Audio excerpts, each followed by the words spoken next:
നമസ്കാരം. Raf talk ഫുട്ബോളിലേക്ക് അവർക്കും സ്വന്തം. പൊട്ടിത്തകരുന്നത് തുടർക്കഥയാവുകയാണ് ഇന്റർ മയാമി. കഴിഞ്ഞ സീസണിലെ മത്സരങ്ങളടക്കം ഇപ്പോൾ ഈ പ്രീ സീസൺ കളികൾ കൂടി നോക്കുമ്പോൾ കഴിഞ്ഞ 12 കളികളായിട്ട് വിജയം എന്തെന്ന് അവരറിഞ്ഞിട്ടില്ല. കഴിഞ്ഞ സീസണിൽ MLS ഏറ്റവും താഴെയാണല്ലോ ഫിനിഷ് ചെയ്തത്.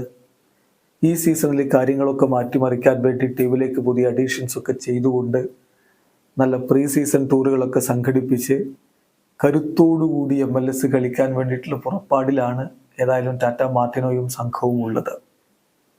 പക്ഷേ ഇതുവരെ നടത്തിയ 4 പ്രീ സീസൺ മത്സരങ്ങളിൽ ഒന്നുപോലും അവർ വിജയിച്ചിട്ടില്ല എന്ന് മാത്രമല്ല, ഇന്റർ മയാമിയുടെ ദൗർബല്യം എന്താണ് എന്നുള്ളത് കൂടുതൽ വ്യക്തമാവുന്ന കളികളാണ് ഉണ്ടായിരിക്കുന്നത്. ഈ 4 കളിയിൽ നിന്ന് ഇന്റർ മയാമി വഴങ്ങിയത് 11 ഗോളുകളാണ്. 11 ഗോളുകൾ. മയാമി തിരിച്ചടിച്ചത് 3 ഗോളുകൾ. അത് അൽ ഹിലാലിനെതിരെയുള്ള ഒറ്റ കളിയിലാണ്. അപ്പോൾ ഈ 4 കളികളിൽ മയാമി ഗോൾ അടിച്ചത് ഒറ്റ കളിയിൽ മാത്രം. ഗോൾ വഴങ്ങിയ നോക്കി, ഡല്ലസിനെതിരെ 1 ഗോൾ വഴങ്ങി, അൽ ഹിലാലിനെതിരെ 4 ഗോൾ വഴങ്ങി, അൽ നസറിനെതിരെ 6 ഗോൾ വഴങ്ങി. ചുരുക്കത്തിൽ കഴിഞ്ഞ 3 കളികൾ മാത്രം എടുത്താൽ 11 ഗോളുകൾ വഴങ്ങിയിട്ടുണ്ട്. എൽ സാൽവഡോറിനെതിരെ ഗോൾ രഹിത സമനിലയായിരുന്നു കളി. 2 പ്രശ്നങ്ങൾ ഇവിടെ തെളിഞ്ഞു കാണുന്നുണ്ട്. ഇത് വെച്ച് മയാമിക്ക് അവരുടെ ലക്ഷ്യം പൂർത്തീകരിക്കാൻ പറ്റുമോ എന്നുള്ളതാണ് ചോദ്യം. MLS കുതിപ്പ് നടത്തുക എന്ന് മാത്രമല്ല, 2025 US വെച്ച് നടക്കുന്ന ക്ലബ്ബ് വേൾഡ് കപ്പിൽ മെസ്സിയുടെ സാന്നിധ്യം ഉണ്ടാവണമെന്ന് ആരാധകർ ആഗ്രഹിക്കുന്നുണ്ട്. അതിന് സാധ്യത ഉണ്ടാവണമെങ്കിൽ മികച്ച പ്രകടനം നടത്തിയേ പറ്റൂ. ഇപ്പോൾ 2 പ്രശ്നങ്ങൾ എന്ന് പറഞ്ഞല്ലോ. ഒന്ന് മയാമിയുടെ ഡിഫൻസാണ്. ആ ഡിഫൻസ് വെച്ച് MLS പോലും എങ്ങനെ അവർക്ക് മുന്നോട്ട് പോകാൻ പറ്റുമെന്നുള്ളത് കണ്ടറിയണം. കോൺകാഫ് ചാമ്പ്യൻസ് ലീഗ് ഒക്കെ പിന്നെയല്ലേ. MLS അവർക്ക് മുന്നോട്ട് പോകാൻ കഴിയുമോ ഈ ഡിഫൻസ് വെച്ച് എന്നുള്ള ചോദ്യമുണ്ട്. നിരവധി ഗോളുകൾ അവർ തുടരെ വഴങ്ങുന്ന ഒരു സാഹചര്യമുണ്ട്. മയാമിയുടെ മുന്നേറ്റം കരുത്തുറ്റതാണ് എന്നൊരു തോന്നൽ എന്തായാലും ഉണ്ട്.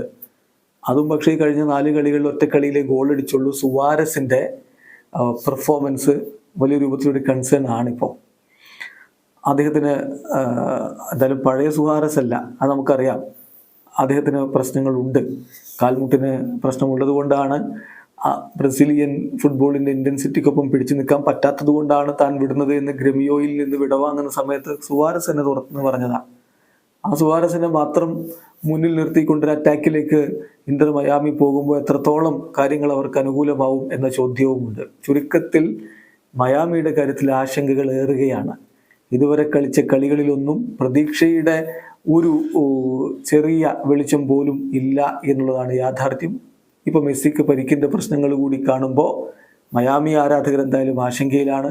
എന്തായാലും വരുന്ന ഫ്രണ്ട്ലി മത്സരങ്ങളിൽ മികവ് കാണിക്കാൻ പറ്റി അവർ നല്ല രൂപത്തിൽ MLS സീസണിലേക്ക് കടക്കട്ടെ എന്ന് ആഗ്രഹിക്കുകയാണ്. കാരണം മെസ്സിയും സുവാരസും ഒക്കെ ഒരുമിച്ച് കളിക്കുമ്പോൾ ആ പഴയ മികവില്ലെങ്കിലും, കാരണം പ്രായമായല്ലോ, അവരുടെ പീക്ക് ടൈം പോലെ നമുക്ക് പ്രതീക്ഷിക്കാൻ പറ്റില്ല.